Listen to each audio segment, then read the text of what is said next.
Salve, salve galera, aqui é o Léo e começa hoje aqui um quadro novo que é o Pergunte ao Léo, onde eu vou selecionar algumas perguntas que vocês mandaram lá no Instagram e vou responder aqui. Então se tu não me segue ainda no Instagram, segue lá, é @leomourafit e talvez a tua pergunta possa ser selecionada para eu poder te ajudar. Se tu não é inscrito ainda no canal, se inscreva aqui para me dar aquela força, deixa seu like e ativa o sininho para receber as notificações dos próximos vídeos, porque vai ter conteúdo muito foda ainda por vir. Então, bora pro vídeo. Yeah, you see the music is the meditation. My own observation about my whole generation. Mostly. Primeira pergunta é da Valkyria.Santos. Qual a melhor divisão de treino para quem treina a perna 3 vezes na semana? Lembrando que treinar a perna 3 vezes na semana é o máximo que se treina, tá? Então aquele negócio de treinar membros inferiores todos os dias é uma das maiores cagadas que vocês podem fazer, porque a gente não tem como isolar completamente cada agrupamento muscular. Por exemplo, num treino com ênfase em quadríceps, tu também está trabalhando a musculatura do glúteo e do posterior de coxa. Por quê? Porque quando a gente faz um treino com ênfase em quadríceps, a gente utiliza exercícios multiarticulares, agachamento, leg press e afundo. E esses exercícios também trabalham a musculatura do glúteo e do posterior de coxa. Logo, tu não pode treinar nenhum desses grupamentos musculares no dia seguinte ou no dia anterior, porque tu não consegue respeitar o descanso que o músculo precisa para se regenerar. Lembra que o processo de recuperação muscular é extremamente fundamental para o desenvolvimento do teu músculo. É onde acontece a hipertrofia, não propriamente no treino.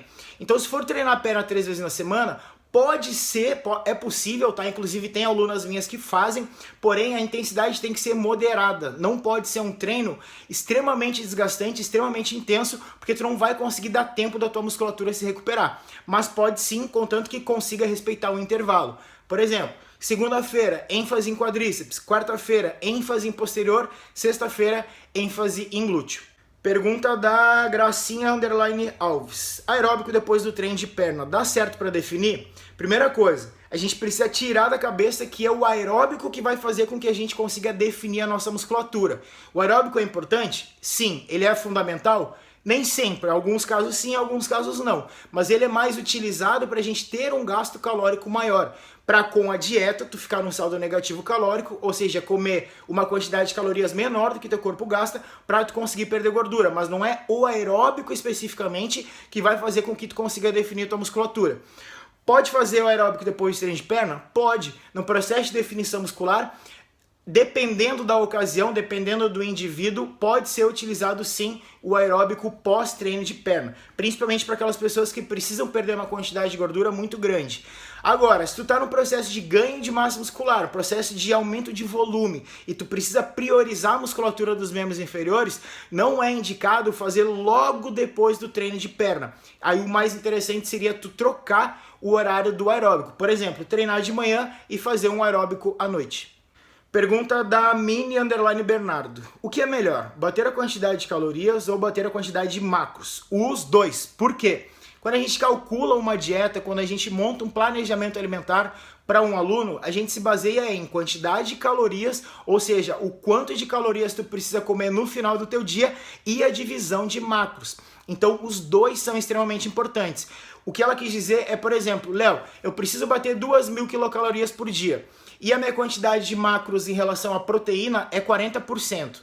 Léo, eu comi só 25%. Vai interferir? Sim, porque a escolha e a divisão dos macronutrientes também vai interferir ou positivamente ou negativamente no resultado final. Então precisa sempre andar junto os dois. Quantidade de calorias diária e quantidade de macros e divisão de macros adequada. Lembrando que a gente precisa entender como dividir exatamente o macronutriente. O macronutriente não, a quantidade de nutrientes da dieta de uma pessoa. Cada pessoa vai se dar bem com uma quantidade diferente de macro. Por exemplo, pessoas que têm sensibilidade à insulina vão se dar bem com uma quantidade menor de carboidrato do que as pessoas que não têm essa sensibilidade à insulina. Gustavo Gorixes. Eu não sei falar. Gorixes. Por exemplo, eu tomo minha creatina e 5 minutos depois eu vou ao banheiro. Eu perco tudo ingerido? Não, monstro, não é assim. Só para tu ter uma noção, quando a gente utiliza a creatina, quando a gente ingere ela, ela só começa a fazer efeito no teu corpo, no teu organismo, 24 horas depois. Então pode ficar tranquilo, não vai perder de jeito nenhum. Se alguém te falou isso, cara, essa pessoa não entende nada do que tá falando, tá? Então não se preocupa, não vai perder o que tu acabou de tomar. Pergunta do Gaberiev. Qual a base de macros para montar uma dieta de magro de peso? Magro de peso ficou bom, né? Magro de peso ele quis dizer que ele é muito leve. Só que assim, galera, quem me acompanha no Instagram sabe que eu falo que não se preocupem especificamente com peso, tá? Quilos na balança, porque quilos não significa absolutamente nada. Vamos se preocupar com o visual, com fotos, com a gente conseguir se analisar através de fotos, que na minha opinião é uma das melhores fontes de avaliação. A divisão de macros num processo de ganho de massa muscular é carboidrato sempre em abundância. Ou seja, tu precisa comer uma quantidade de carboidratos muito maior do que qualquer outro macronutriente. Agora, não adianta tu comer uma quantidade de carboidrato grande se tu não tá em superávit calórico. Léo, o que é superávit calórico? Tu precisa ficar num saldo positivo calórico em relação a calorias. Ou seja, se o Gabi... o gasto calórico dele diário, já com a taxa metabólica basal, já com o gasto calórico do treino e mais as atividades diárias dele, somaram-se, sei lá, 3.000 calorias, ele precisa comer no mínimo 3.500 calorias. Ou seja, ele ficou num superávit, num saldo positivo calórico de 500 calorias e isso vai fazer com que ele ganhe massa muscular. Então, processo de ganho de massa muscular, sempre o carboidrato vai ser em abundância e tu precisa ficar em saldo positivo calórico para conseguir ganhar peso e massa muscular. Pergunta do Edmar Filho. Quero queimar gordura abdominal. Como faço? Por favor, me ajuda. KKKKK. Primeiro, não tem como queimar gordura localizada, tá? É fisiologicamente impossível. Ah, Léo, eu quero perder gordura só nesse pneuzinho maldito aqui do lado. Cara, não tem. Por quê? Porque a gente perde gordura proporcionalmente em todas as partes do corpo. E isso é bom. Em alguns casos não tão bom, em alguns casos sim. O que eu quero dizer? As meninas, por exemplo, as meninas querem o quê? Aumentar o quadríceps, aumentar o glúteo e perder gordura abdominal. É impossível fazer isso tudo ao mesmo tempo, a gente precisa priorizar ou uma coisa ou outra. E aí quando elas fazem um processo de definição muscular, elas estão deixando o abdômen mais definido, porém o glúteo delas vai diminuir e o quadríceps também, porque tá saindo gordura e água. E elas ficam bitoladas, meu Deus, Léo, eu tô emagrecendo. Tu não tá emagrecendo, tu tá perdendo gordura e retenção e preservando a massa muscular magra, que é aquilo que tu já conquistou. Então no processo de definição muscular, o que ficar depois do cutting, no finalzinho do cutting, o que tu olhar, cara, eu só consegui isso, por que eu perdi tanto volume? Porque é o que tu conseguiu construir ao longo do tempo de massa muscular. Então no finalzinho do cutting, é o que tu consegue avaliar o que tu tem realmente de massa muscular magra no teu corpo. E o que a gente precisa fazer para perder gordura abdominal? Dieta e treino. Exercício abdominal vai perder gordura abdominal? Não. Por quê? Porque ele é um exercício como qualquer outro exercício e ele vai ajudar a hipertrofiar a musculatura da região do abdômen, assim como qualquer outro exercício faz com o grupamento muscular específico de cada exercício. Quando a gente faz agachamento, o que a gente quer? Aumentar o quadríceps, aumentar o glúteo. Principalmente quadríceps e glúteo. Posterior está ativando ali também, mas não é principal. Por que a gente faz um agachamento pensando em aumentar o glúteo e o quadríceps e algumas pessoas fazem abdominal, que é um exercício também, pensando em definir a musculatura do abdômen? Não faz sentido. É exercício do mesmo jeito, vai estimular a hipertrofia do mesmo jeito. Ele vai tonificar a musculatura, deixá-la mais rígida e vai aumentar o tamanho do gomo.